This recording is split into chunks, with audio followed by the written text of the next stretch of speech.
মঞ্জুরি দত্ত। আমি একজন গাইনোকোলজিস্ট এবং ইনফার্টিলিটি স্পেশালিস্ট। আজকে আমি কথা বলবো ফাইব্রয়েডস বা জরায়ু টিউমার সম্পর্কে। ফাইব্রয়েডস অর্থাৎ যেটা জরায়ুর মাংসপেশি থেকে গজিয়ে ওঠা গাঁটকে বলা হয় ফাইব্রয়েডস।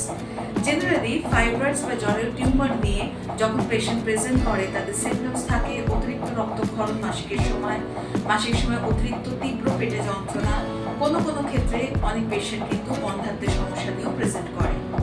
ফাইব্রয়েডস জেনারেলি প্রজনন বয়সের মহিলা মানে 25 অ্যাবভ এবং 45 বা 45 ঊর্ধ্ব মহিলার ক্ষেত্রেও কিন্তু আমরা দেখতে পাই।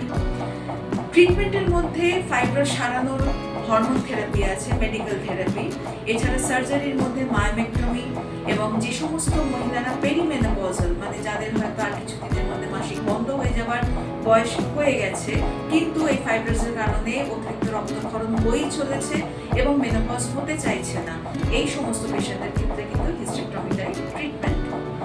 এরকম ছোট ছোট বিষয় আরো বিস্তারিত জানতে হলে